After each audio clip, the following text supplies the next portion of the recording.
Video बघत असलेल्या प्रत्येकाला महाप्रपंचतर्फे तेजस तुंगारचा सप्रेम जय शिवराय, सप्रेम जय श्रीराम. मित्रांनो, आपल्याकडे नेता कितीही वयाचा असला तरीही त्याला युवा नेता म्हणण्याची एक परंपरा आहे, प्रथा आहे.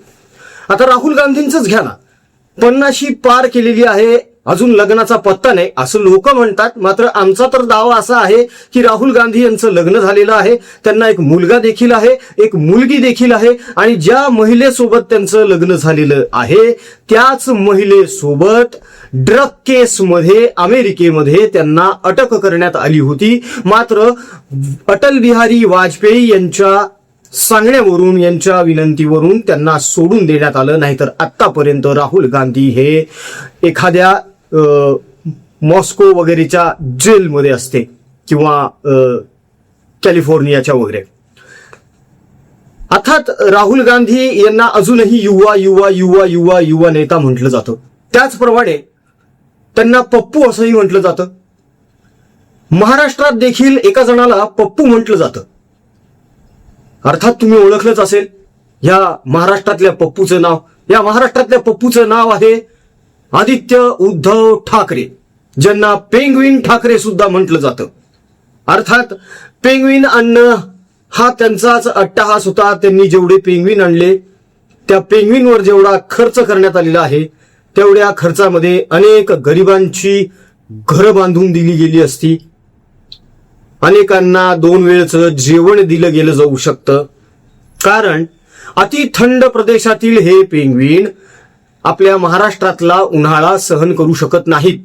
नॉर्मल वातावरण सुद्धा यांना चालत नाही. यांच्यासाठी कंटिन्युअस 5 डिग्री सेल्सिअसचे एसीज लावावे लागतात आणि एका एसीनं काम भागत नाही. एका एसीचा खर्च महिन्याचा 4-4 लाख रुपये आहे आणि असे कित्येक एसी या पेंग्विन्ससाठी तिथे बसवण्यात आलेत. बरं, एवढं सगळं करून सुद्धा या पेंग्विनला बघण्यासाठी तिथे जातंय कोण? तिकीट परवडतंय का? खर्च तरी निघतोय का? मुंबई महानगरपालिकेच्या टॅक्सवर हा सगळा पैसा खर्च करण्यात आला. म्हणजेच काय तर सर्वसामान्य मुंबईकरांच्या कराचा पैसा या पेंग्विन पोसण्यावर गेलेला आहे. आदित्य ठाकरे यांच्यावर अनेकदा नाईट लाईफचे आरोप झालेले आहेत. काय तर म्हणे आदित्यला मुंबईमध्ये नाईट लाईफ सुरू करायची होती. त्यांनी ती 2.5 वर्षामध्ये पर्यावरण मंत्री असताना करण्याचा प्रयत्न देखील केला, पण तो फेल ठरला. खरं तर नाईट लाईफ कुठेच नको मित्रांनो, कारण रात्रीच्या काळोखामध्ये जे गुन्हे घडतात ना ते दिवसाच्या उजेडामध्ये उघडकीस यायला बराच अवधी लागत असतो. त्यातही जर बडी धेंड अडकलेली असतील मग तर विचारायची सोयच नाही. एकीकडे उबाठा गटाचा ऱ्हास सुरू आहे. यांची निचोत्तम पातळी गाठण्याची आता सुरुवात झालेली आहे आणि अशातच हजारो कार्यकर्ते, शेकडो पदाधिकारी यांना सोडून चाललेले आहेत. मात्र यांना त्याची अजिबात तमा नाही. त्याचं कारण आहे की यांना सर्वसामान्य शिवसैनिक किंवा सर्वसामान्य लोकांशी काहीही देणं घेणं नाहीये. आणि म्हणूनच आता यांना घरचा आहेर मिळायला सुरुवात झाली. या अगोदर देखील अंबादास दानवे यांनी देखील त्यांना घरचा आहेर दाखवला होता. ओमराजे निंबाळकर यांनी देखील घरचा आहेर दिला होता. आणि आता एका युवा कार्यकर्त्याने, तथाकथित युवा नेता आदित्य ठाकरे यांना देखील घरचा आहेर दिलेला आहे. काय बोललाय हा कार्यकर्ता हे लक्षपूर्वक नीट ऐका मित्रांनो, कारण अत्यंत महत्वाचा विषय आहे. या युवा कार्यकर्त्याची ती व्हिडिओ क्लिप दाखवण्या अगोदर हात जोडून नम्रपणे विनंती आहे मित्रांनो, गेल्या ओल्या दुष्काळामध्ये आपण हिरिरीने काम करून तुमच्या साथीनं, तुमच्या सहकार्यानं, मदतीनं अनेक हिंदू बांधव भगिनी यांची सेवा केलेली आहे. कर्कग्रस्त रुग्ण, त्यांचे नातेवाईक यांची सेवा केली, विद्यार्थ्यांची सेवा केलेली आहे. आणि आता या कोरड्या दुष्काळामध्ये, भीषण परिस्थितीमध्ये पुन्हा एकदा पुढाकार घेऊन आपल्याला या सगळ्यांच्या मदतीला धावून जायचं आहे. मित्रांनो, माझ्या परीनं मला जे काही शक्य आहे ते मी सर्व काही करत आहे. इव्हन दो जो काही पैसा इथून जनरेट होतोय युट्यूब मधून, तो सर्वच्या सर्व पैसा मी याच कामामध्ये लावत आहे. पण कमी पडतोय, म्हणून वारंवार विनंती आहे मित्रांनो, या सत्कर्मामध्ये सहभागी व्हा. एक रुपया देखील अनेकांच्या मदतीला लाख मोलाचा ठरतो. तेव्हा दिल्या गेलेल्या जीपे फोन पे क्रमांकावर आपल्या इच्छेनुसार मर्जीनुसार जे योगदान आपल्याला देता येईल ते अवश्य द्या. ट्रान्झॅक्शनचा स्क्रीनशॉट काढून तो याच नंबरवर व्हॉट्सअप करा, म्हणजे त्याचा ट्रॅक रेकॉर्ड ठेवून त्याची डिजिटल पावती आम्हाला तुमच्यापर्यंत पोहोचवता येईल. तेव्हा मन मोठं करा मित्रांनो, शेवटी आपलं कर्मच आपल्यासोबत येणार आहे. चला आता बघूया हा युवा कार्यकर्ता तथाकथित युवा नेता पेंगवीन ठाकरे यांच्याबद्दल काय बोलतोय. कसं आहे की आदित्य ठाकरे एक खोटा माणूस आणि लोक त्यांना सांगतो की युवा नेता. कोणाचा युवा नेता नाही, आमच्या युवाचा काय पण नेता नाही तो. आणि शिवसेनाचा डाऊनफॉल चालू आहे आता. तो अनंत अंबानी आणि अडाणीचा घरी जाऊन भेटणार आणि सगळे करतो. काय भाजपाला आणि देवेंद्र फडणवीसला तो ब्लेम करत होता की तुम्ही धारावी विकून टाकली, आणि कारशेडचा पण मुद्दा होता आणि खूप मुद्दे होते. बट आता तो काय आपली पार्टीचा वरती करायसाठी करतोय. हा उबाठाचाच कार्यकर्ता आहे आणि हा उबाठाचाच कार्यकर्ता म्हणत आहे की हे कसले आलेत युवा नेते. युवा नेते म्हणून यांचं नेमकं कर्तृत्व तरी काय आहे, यांनी उबाठा शिवसेनेसाठी किंवा शिवसेनेसाठी काय केलेलं आहे.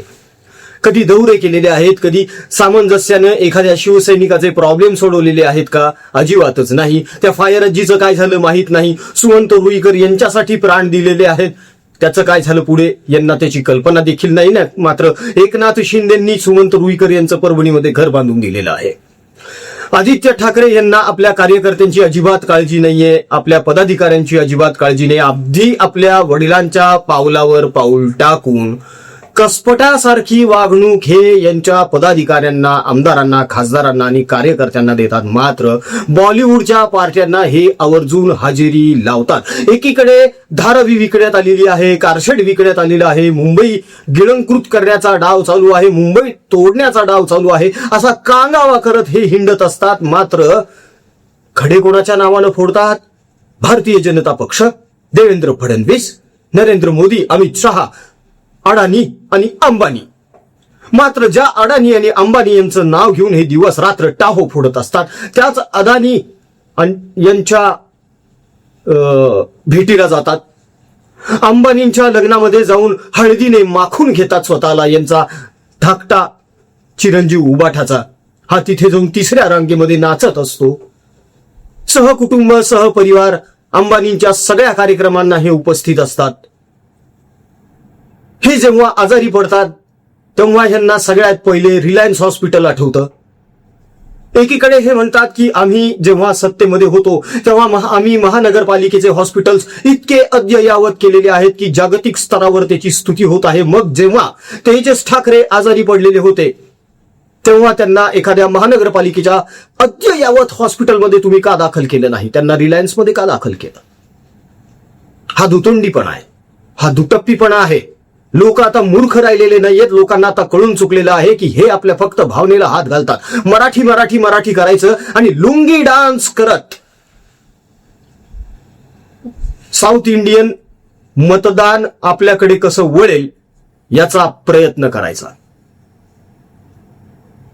यांच्याच आजोबांनी म्हणजेच पेंग्विनच्या आजोबांनी आदरणीय बाळासाहेब ठाकरे यांनी बजाओ पुंगी हटाओ लुंगी असा नारा दिलेला होता आणि त्यांचाच नातू लुंगी घालून लुंगी डान्स करतोय. क्या बात है. काय आदर्श आणि काय वस्तू पाठ घालून देत आहेत हे लोक समाजासमोर. एकीकडे म्हणायचं की आम्हाला सोडून जाणारे जे आहेत ते सगळे कावळे आहेत आणि जे उरलेले आहेत ते सगळे मावळे आहेत. विष्ठा, गद्दार, स्वाभिमानाचा चुडा, आईचं दूध विकलं, हे असले यांचे शब्द. इतरांना अक्कल शिकवणारे आदित्य ठाकरे स्वतः मात्र स्वतःच्या चुकांमधून अजिबातच काही शिकत नाहीत. त्यांना तशी गरजही वाटत नाही, कारण सोन्याचा चमचा तोंडात घेऊन जन्माला आलेले आहेत. संघर्ष काय असतो हे ह्यांनी कधी बघितलेलंच नाहीये. त्यामुळे गरिबीची यांना जाणीव नाहीये, कष्टाची यांना किंमत नाहीये. मित्रांनो, इकडे मराठवाड्यातला शेतकरी राब राब राबतोय, चपला तुटेपर्यंत शेतामध्ये घासतोय, पीक उगवतोय. कधी अवकाळी पावसानं त्याचं शेतमाल वाहून जातंय, शेत खराब होतंय. आभाळाकडे नजर लावून बसलेला असतो तो. यांना काही फरक पडत नाही. हे यांच्या एसी खोलीतून बाहेर पडायला सुद्धा तयार नाहीत. फक्त शेखी मिरवण्यासाठी आणि स्वतःचा उदो उदो करून घेण्यासाठी शेतकऱ्याच्या बांधावर जातात आणि विचारतात, तुम्हाला मदत निधी भेटला का? तोंडावर बोललेले लोक नाही भेटला म्हणून. 2 टर्म हे आमदार आहेत वरळीचे. काय विकास केला यांनी वरळीचा? ज्येष्ठांसाठी फक्त तिथे बाकडे टाकून दिले पेपर वाचण्यासाठी आणि म्हणतात, बघा बघा बघा आम्ही ज्येष्ठांसाठी किती छान योजना आणलेली आहे. अहो, एक तरी व्यायामशाळा तिथे उभारली आहे का? अजिबातच नाही. एकीकडे म्हणायचं की आम्ही महाराष्ट्राचे कुटुंब प्रमुख आहोत म्हणून. अहो, तुम्ही जर महाराष्ट्राचे कुटुंब प्रमुख आहात तर तुमच्याच गटातले लोक तुम्हाला का सोडून चालले? तुम्ही साधे तुमच्या गटाचे कुटुंब प्रमुख नाही होऊ शकले? तुम्ही गटप्रमुख नाही होऊ शकले? पक्षप्रमुख नाही होऊ शकले? तुम्ही कुठल्या तोंडानं सांगता आदित्य ठाकरे तुम्हाला तुमच्या घरून आहेर भेटायला लागलाय? आता तुमचेच कार्यकर्ते आता म्हणायला लागलेले आहेत की शिवसेनेचा म्हणजेच उबाठाचा डाऊनफॉल चालू झालेला आहे. आणि हे सत्य आहे मित्रांनो. सतत लोकांच्या भावनेला हात घालायचा, काहीतरी भावनिक मुद्दे उकरायचे आणि मग सहानुभूती मिळवण्याचा एक केविलवाणा प्रयत्न करायचा. आजही असे अनेक जण आहेत जे बाळासाहेब ठाकरे केवळ यांच्याकडे बघूनच उबाठाला आणि आदित्यला मान देतात. अन्यथा या दोघांचं काहीही कर्तृत्व नाही. आणि हे उद्धव ठाकरे यांनी जाहीर सभेमध्ये बोलून देखील दाखवलेलं आहे की मी बाळासाहेबांचा पुत्र, आदित्य बाळासाहेबांचा नातू, म्हणून आम्हाला किंमत आहे, नाहीतर आमचं कर्तृत्वच काय. उद्धव ठाकरे बोललेले आहेत. स्वतःच कबुली दिलेली असताना देखील हे इतरांवर आरोप करत चुकतात. आरेच्या जंगलामध्ये जेव्हा हे आंदोलनाला गेले होते तेव्हा लहान लहान मुलं घेऊन गेले होते, हातामध्ये प्लेयर्स घेऊन, पाट्या घेऊन, जंगल बचाव वातावरण वाचवा म्हणून. गुन्हा दाखल झाला पाहिजे होता. लहान मुलांना कसे काय घेऊन जाऊ शकता तुम्ही आंदोलनामध्ये? शाळा नाही येत का त्यांना? एकीकडे शिक्षणाच्या नावाने आरडाओरडा करायचा, मराठीच्या नावाने आरडाओरडा करायचा आणि लहान मुलांना आंदोलनामध्ये खेचायचं. मराठी मराठी मराठी करतात. हे यांच्या कार्यकाळामध्ये मुंबईमधल्या किती मराठी शाळा बंद पडल्या याचा हिशोब द्यायचा का आता यांना? खरं तर मुंबईकरांनी यांच्याकडून हा हिशोब मागितला पाहिजे. आपल्याकडचे चहा बिस्किट पत्रकार असले मुद्दे अजिबातच कधीच काढणार नाहीत. त्याचं कारण असं आहे, तुकडे बंद पडतील ना, तुकडे बंद पडतील. आणि आता तर काय विचारायची सोयच नाहीये. उबाठा गट पूर्णपणे हिरवा झालेला आहे. सगळीकडे हिरवळ पसरलेली आहे. अहो, एवढी हिरव्यांची लांगुल चालन करून सुद्धा तुम्हाला मुंबई महानगरपालिकेची सत्ता टिकवता आली नाही. यातच सर्व काही आलं. आदित्य ठाकरे, उगाच इतरांवर खापर फोडू नका. स्वतःच्या चुकांमधून देखील काहीतरी शिकण्याचा प्रयत्न करा. पित्याप्रमाणे वागू नका, नाहीतर उरली सुरली ही जी तुमची शिल्लक सेना आहे ना, ही सुद्धा नाममात्र राहील.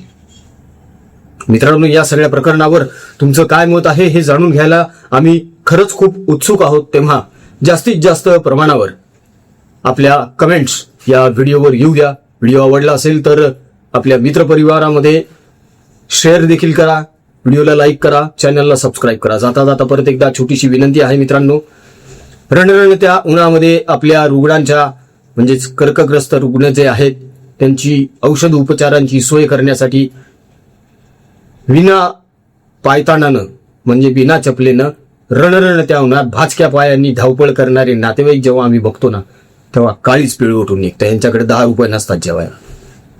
किमान यांच्या जेवणाची तरी सोय करू, एक पाण्याची बाटली तरी देऊ यार त्यांना प्यायला, थंडगार पाणी तरी देऊ. इकडे मराठवाड्यामधल्या शेतकऱ्यांची दयनीय अवस्था आहे. गुरांना चारा नाहीये खायला, पाणी नाहीये प्यायला. कोण जाणार यांच्या मदतीला जाऊन? 5-5, 10-10 हजार रुपयांसाठी आत्महत्या होतात. आणि मग आत्महत्या झाल्यानंतर सरकार मदत निधी जाहीर करतं. किती? 50,000, 1,00,000. अरे जगण्यासाठी 5-50 हजार द्या ना, मेल्यावर 1,00,000 कशाला देता? पण हे मुद्दे उचलणार कोण? आपल्याकडचा मेनस्ट्रीम मीडिया तर झोपलेला आहे, तो नशेत आहे. त्यांना फक्त TRPची हौस पडलेली आहे. मात्र मित्रांनो, तुमच्या आमच्यासारखे सृजनशील सहिष्णू लोक जोपर्यंत आहेत तोपर्यंत बळीराजा तुला काळजी करण्याची गरज नाही. रुग्णांनो, तुम्हाला काळजी करण्याची गरज नाही. आम्ही तुमच्या पाठीशी खंबीरपणे उभे आहोत. तुम्ही फक्त धीर धरा.